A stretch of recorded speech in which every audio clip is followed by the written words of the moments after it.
저는 학교의 나눔과 시민권을 다룰 박대훈입니다. 학교는 학생들이 삶을 배우는 교육의 공간입니다. 그 학생들이 사는 곳은 마을이죠. 즉, 마을은 학생들이 살아가는 삶의 공간인 것입니다. 그래서 학교와 마을은 네트워크로 연결되어야 합니다. 마을로 들어가 학교 담장을 넘어서는 가르침과 배움을 펼쳐야 합니다. 지역, 성별, 세대, 인종, 종교, 경제적 차이를 넘어 공감하고 이해하며 나눔과 연대를 실천해야 합니다.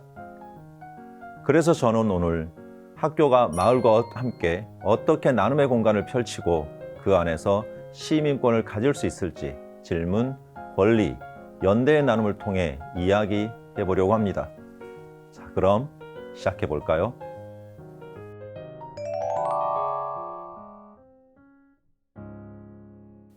선은 나와 타인을 구별하는 경계이며 영역, 국경 같은 것을 말합니다. 다른 사람에게 허용할 수 있는 행동의 한계선 또는 나의 힘이 미칠 수 있는 범위를 뜻하기도 하죠. 자연 상태에서는 고정된 선이 없습니다. 자연 상태에서 선은 조건의 변화와 현상에 따라 수시로 변하기 때문입니다. 동굴에서 불을 피우고 모여 살던 인간은 왜 선을 긋고 벽을 세웠을까요? 인간은 무리를 이루고 사회를 만들면서 잉여 생산물이 발생하자 불을 독점하기 위해 선을 그어 계급을 만들고 마침내 타자와 나를 구분하는 벽을 세웠습니다. 벽은 인간이 가장 만들기 쉬운 건축물입니다.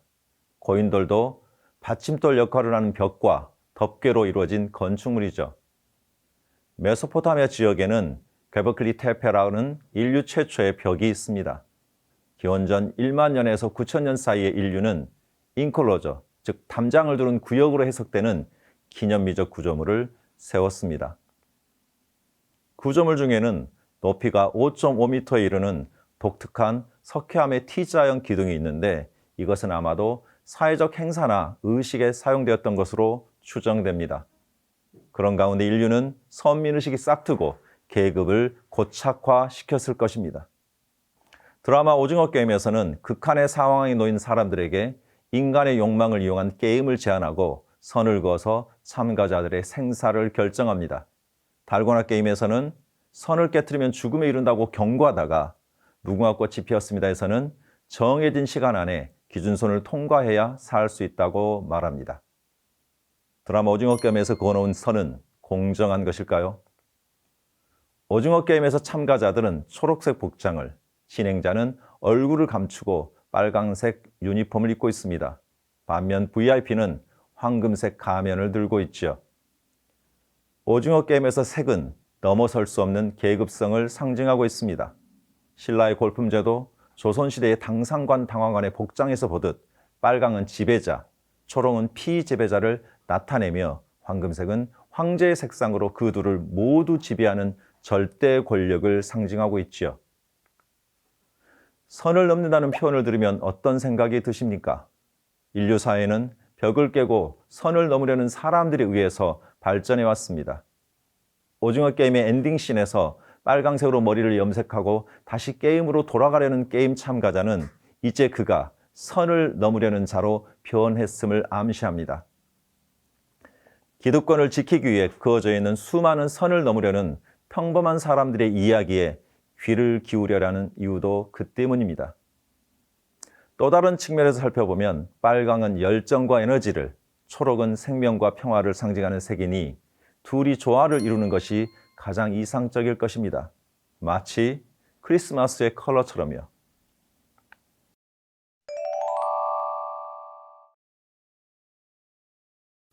마을은 인간 생활의 기본 구성인 가족 단위의 집들이 모여 재반 사회생활을 영위하는 기초 사회 단위입니다. 역사적으로 마을은 사람들이 거주해온 생활 공간이자 민속, 의례, 신앙 등 전통 문화를 일궈온 문화 공간이었습니다.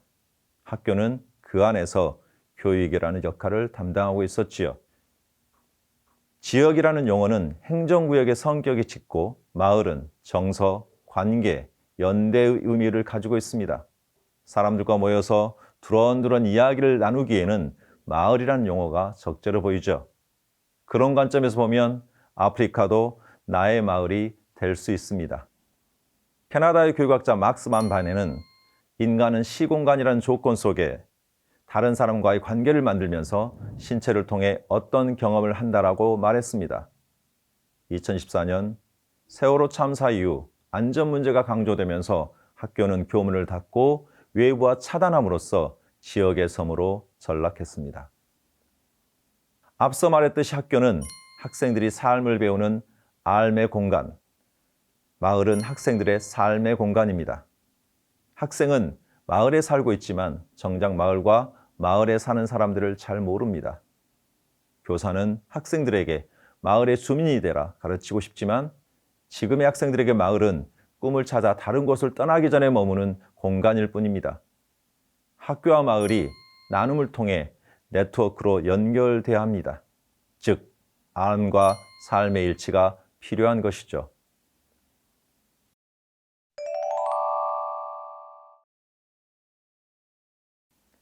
터무니없다는 말 아시죠? 인류는 농경이 시작된 이후로 터를 잡고 문명은 터에 무늬를 남기는 것에서부터 시작했습니다.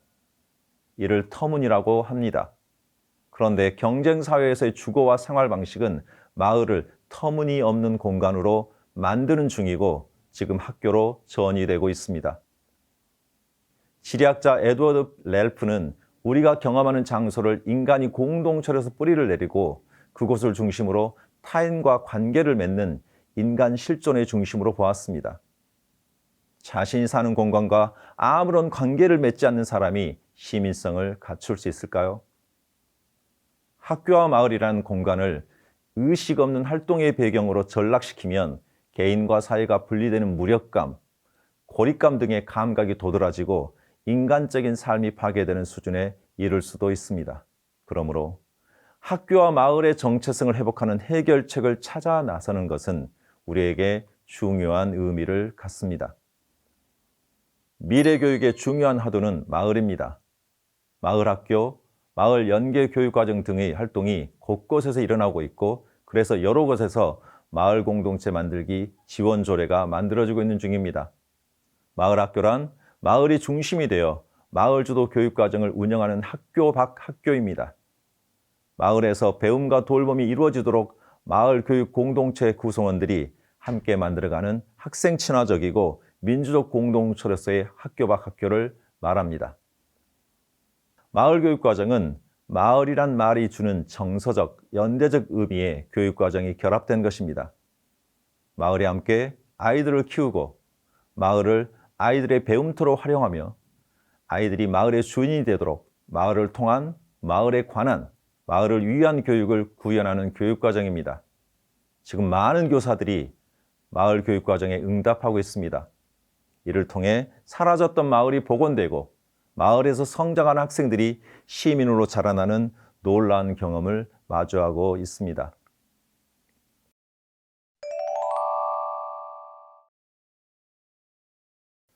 프로파간다를 통해 한 사회에 잠재한 차별과 혐오가 선동을 통해 타자에 대해 적개심을 갖게 하고 그 부정적 에너지를 정치적 자원으로 활용하여 사람들을 악의 평범성으로 끌어들이는 것이 파시즘 나치였습니다. 제2차 세계대전을 겪으면서 인류는 전체주의의 집단 체면의 광기를 반성하는 듯 했지만 네오나치, 극우 등의 이름으로 아직도 살아있습니다. 지금은 전쟁보다는 경제적 차별을 통해 나와 우리를 제외한 타자는 계단 밑에 존재, 즉 인간 이하로 바라보는 신자유주의 속에 이런 현상이 확산되고 있으며 신자유주의는 이런 현상의 확산에 큰 몫을 차지하고 있습니다. 신자유주의 속 가족의 모습을 투영한 영화가 있지요. 봉준호 감독의 기생충입니다. 오세훈은 그의 2021년 논문 영화 기생충의 공간 사회학적 의미 연구에서 영화 기생충이 인간을 둘러싼 기본적인 공간인 집을 중심으로 하여 계단, 지하, 반지하 등으로 그 안에 사는 사람의 계급적 차별을 드러내고 있다고 보았습니다. 인도와 차도를 구별하는 안전턱의 높이는 18cm로 인도가 차도보다 높은 곳에 있습니다. 그만큼 사람의 안전이 중요하다는 의미죠. 영화 기생충에서 기태견의 가족의 집은 어떠했나요? 반지하였죠. 한국에는 반지하 형태의 주거 공간이 상당히 많습니다. 무엇 때문일까요? 급격한 산업화의 과정에서 저임금 노동자들의 주거 공간으로 제시된 것이 바로 반지하입니다. 그래서 차도보다 더 낮은 곳에 있어서 행인이 실례를 하는 모습을 눈뜨고 볼 수밖에 없는 반지하의 집은 영화에서 계단과 함께 인물들의 계급 갈등을 보이는 상징적 공간입니다. 실제로 자본주의 사회에서 노동자와 부르주아는 서로 다른 공간적 특징을 가지고 있습니다. 그 차별의 벽을 넘어서야 하는 이유가 거기에 있습니다. 마하트마 간디는 마을이 세계를 구할 수 있다고 믿었습니다. 그가 설계한 마을은 개인의 자유에 기초한 완전한 민주주의를 바탕으로 한 마을자치, 스와라지로 작동하는 공화국 수준이었습니다. 현대사회에서 많은 시민들이 마을 공동체를 재생하고 복원하려 애쓰고 있는 이유가 거기에 있습니다. 그런 마을에서는 나이를 불문하고 청소년도, 노인도, 동료 시민이 될 수 있습니다. 마을에서 시민이 자라는 것이죠. 한 아이를 키우려면 온 마을이 필요하다는 아프리카의 속담은 교육의 방향이 학교와 마을이 함께 나누고 연대하는 방향으로 나아가야 한다는 사실을 일깨워줍니다. 그런 교육을 받는 것은 바로 우리 모두의 권리이며 나눔과 연대를 통해 시민권을 갖게 되는 것이죠.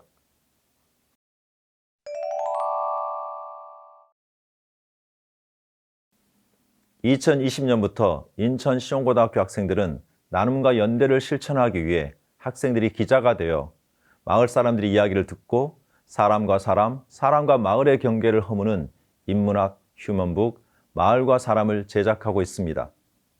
학생 자치와 마을을 향한 유쾌한 상상을 실천하고 있는 것이죠.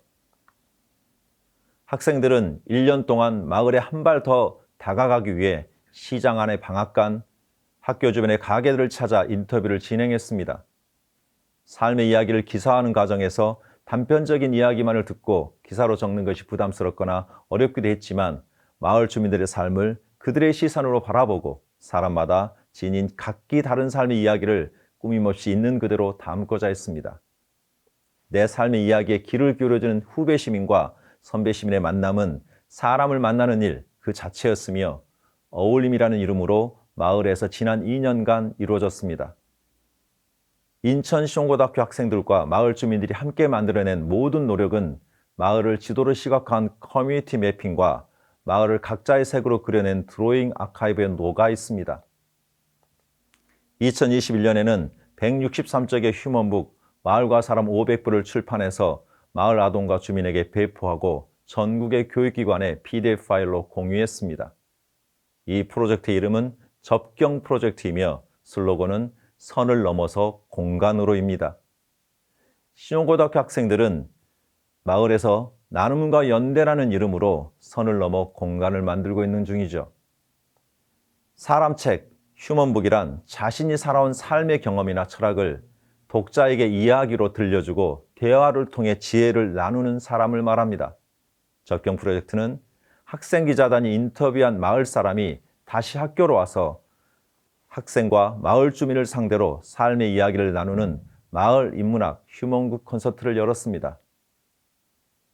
그동안 마을에서 가정집 프로젝트를 진행하고 있는 활동가, 독특하고 재미있는 예술영화와 독립영화를 상영하는 영화공간 주한 대표, 버스 정량을 그리고 아카이빙 활동을 하는 마을 그림 작가, 로컬 활동을 하는 젊은 활동가, 여전히 현장에서 노동과 인권을 위해 살고 있는 늙은 노동자, 세월호 참사 희생자 유가족 등이 선배 시민으로 다가와 더 나은 세상을 위해 삶의 경험을 나누는 시간을 가졌습니다.